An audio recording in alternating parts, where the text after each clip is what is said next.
des candidats donc, de l'élection fédérale qui aura lieu le 19 octobre prochain aura 1 minute 30 pour clore et discuter d'éléments, s'il le veut, dont ils n'ont pas pu parler au courant du débat. Jean-Roger Vigneault, donc, du Parti libéral du Canada, vous êtes le premier à parler. On vous écoute donc, pour votre conclusion. Merci. Tout d'abord, je pense que les choix commencent à être évidents entre les différents partis. C'est important, on approche de la fameuse date du 19 octobre. Vous avez les conservateurs qui ont complètement ignoré les régions, les provinces, mais là, on parle qu'on veut travailler en partenariat, mais comme j'ai dit tantôt, on exclut les gens du partenariat, comme les producteurs agricoles. Mais à partir du 20 octobre, là, tout va changer. On va retomber en amour avec les régions. Ça, c'est les conservateurs. Au niveau du NPD, ils ont eu 4 ans pour nous démontrer leur proactivité. Il y avait des grandes attentes. Dans Charlevoix, on a payé très cher. Beaucoup de pertes d'emplois. Et ce n'est pas en faisant des manifestations qu'on va régler des problèmes. L'ensemble des investissements que M. Tremblay vous propose, tout d'abord, il promet un équilibre budgétaire et beaucoup d'investissements. Il ne pourra pas y arriver. C'est impossible. Tous les économistes l'ont dit. Le NPD ne pourra pas livrer. Les promesses sont dans 4 et 8 ans. Vous ne verrez rien de cet argent-là.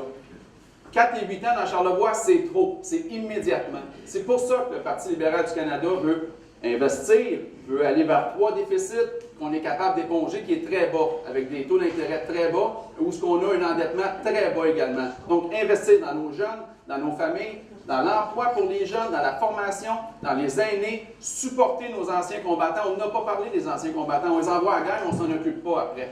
Nous, ce qu'on veut faire, c'est de mettre des services sociaux, et c'est maintenant qu'on veut le faire, pas dans 4 ans. C'est maintenant. Le Bloc veut travailler pour le Québec, puis il se donne le monopole des intérêts des Québécois. Et c'est pas le cas. J'ai de l'intérêt pour les Québécois, j'ai de l'intérêt pour vous, pour moi, les Charlevoisiens. Merci, M. Vigneault. Poursuivons donc, merci. Poursuivons avec Mme Sylvie Boucher du Parti conservateur du Canada. Je vous écoute, Mme Boucher, sur votre laïus de conclusion. Les gens de chez nous ont un choix crucial à faire le 19 octobre prochain. Cette élection déterminera quel chef de parti a le leadership nécessaire pour faire face aux enjeux importants comme notre économie et la sécurité de notre pays.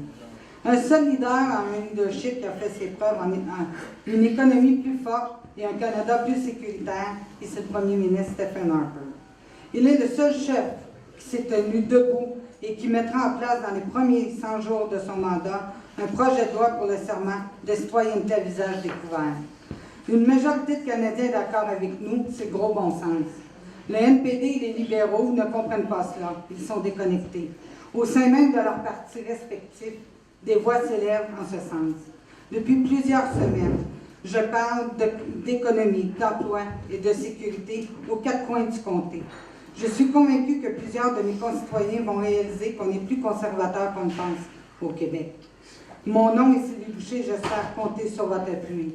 Pour le Bloc québécois, ce sera toujours une opposition éternelle à Ottawa. Merci, Mme Boucher. Poursuivons donc pour ce laïus de conclusion avec M. Mario Desjardins-Belchat de Force et démocratie. M. Desjardins, on vous écoute. OK. Force et démocratie, qu'est-ce qui est marqué ici? Allier les forces de nos régions. Ah, c'est bon, ça.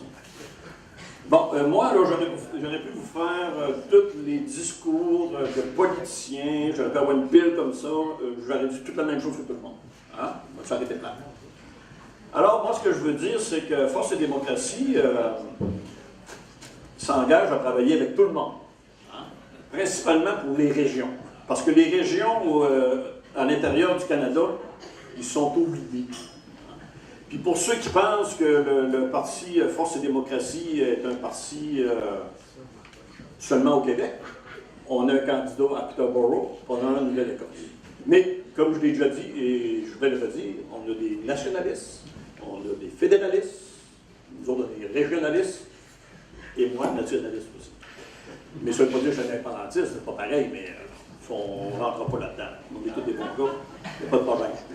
Moi, ce que je veux dire, on va travailler ensemble, faire l'économie. Moi, là, je vais marteler ce que j'ai dit, que l'économie, c'est la première chose à voir ici, dans Charlevoix. J'ai une liste ici, je ne vous le dirai pas, je vais tanner tout le monde, hein, parce que, regarde, la création, moi, je veux de la création. Comme j'ai parlé à quelqu'un tout à l'heure, c'est de créer. Quand je dis que la mine ici de lithium à la baie James est capable de fournir Tesla, hein, pour les batteries, Pourquoi, non, je sais que je prends du temps. Pourquoi En ici, conclusion. avec les bâtisses qui vides ici, là, pourquoi on ne serait pas capable de faire quelque chose, là? Soit des batteries ou des supports pour connecter les batteries?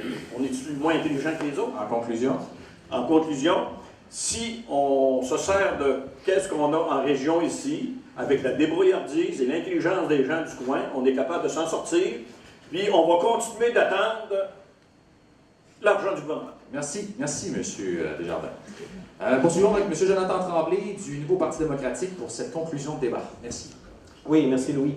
Après les scandales du Sénat d'un côté, les scandales des commandites de l'autre, après les 131 millions dédiés au développement régional qui dorment encore dans les coffres, cette année de budget déficitaire donnant 150 milliards de plus à la dette nationale, 400 000 pertes d'emplois dans le secteur manufacturier, l'environnement mis à mal, les coupes à la santé, la fin du courrier à domicile, les retraites repoussées à 67 ans, la menace sur la gestion de l'offre, le saccage de l'assurance-emploi, de Radio-Canada, de Post-Canada.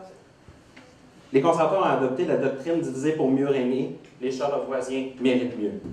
Au NPD, avec Thomas Mulcair, nous voulons remplacer ce gouvernement irresponsable d'Harper et régler une fois pour toutes les problèmes de l'assurance-emploi en mettant fin au vol dans la caisse, en améliorant son accessibilité, en s'attaquant concrètement au trou noir. Nous travaillerons afin d'abolir le Sénat. Nous avons des investissements de 105 millions dans le secteur forestier, 30 millions dans le tourisme, 1,3 milliard par an pour le transport en commun, 36 milliards dans la santé, 2 milliards dans le logement, 28 millions dans le sport pour soutenir les jeunes. Créer des incitatifs à l'emploi, à l'innovation, à la modernisation. On veut réduire l'impôt des PME de 11 à 9 qui sont les principaux créateurs d'emplois. Nous augmenterons le supplément du revenu garanti et ramènerons l'âge de la retraite à 65 ans. On va réglementer les frais bancaires, cartes de crédit pour les consommateurs et les détaillants. On va soutenir les jeunes et les nouveaux agriculteurs. On va protéger la gestion de l'offre dans son intégralité. En conclusion. On va améliorer les services de Post-Canada, de Radio-Canada. On va introduire des rigoureux processus environnementaux et le tout dans un budget équilibré et non mastocard. Pour enfin avoir un gouvernement, un premier ministre responsable à Ottawa, un premier gouvernement du NPD de l'histoire du Canada. Merci, M. Tremblay. On demandera à la salle de rester silencieux, s'il vous plaît, jusqu'à la fin. Et on termine avec M. Sébastien Dutour du Bloc québécois. Merci. Depuis le début de cette longue campagne électorale, on constate que les partis fédéralistes s'entendent sur plusieurs points. Sur le pétrole, le NPD, les conservateurs et les libéraux aiment les sables bitumineux et sont en faveur de projets comme Énergie-Est et l'utilisation des superpétroliers. Les moyens de transport qui présentent des risques environnementaux énormes pour le fleuve Saint-Laurent et qui ne rapportent aucun bénéfice pour le Québec. Le seul parti qui protège les intérêts environnementaux du Québec, c'est le Bloc québécois.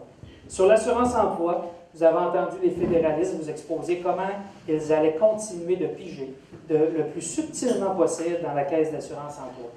Le seul parti qui protège les intérêts des travailleurs et des employeurs québécois en exigeant que l'argent de la caisse soit à l'abri des magouilles du gouvernement en place, c'est le Bloc québécois. Durant la campagne, vous avez été plusieurs à me confier que vous vous ennuyez du travail efficace qu'a fait le Bloc pendant près de 20 ans et vous êtes nombreux à être déçus du travail du député sortant. Après 15 ans comme conseiller politique dans le Charlevoix, à Ottawa, à Québec, je suis prêt à assurer un leadership efficace en travaillant avec tous les intervenants pour faire avancer les dossiers et redonner à la région la place qu'elle mérite. Au lieu de voter pour des fédéralistes qui vont imposer les intérêts du Canada dans Charlevoix, votez pour un souverainiste qui va défendre les intérêts de Charlevoix à Ottawa. Le 19 octobre, votez pour le Bloc québécois, votez pour Sébastien Dufault. Merci, M. Dutour. Merci.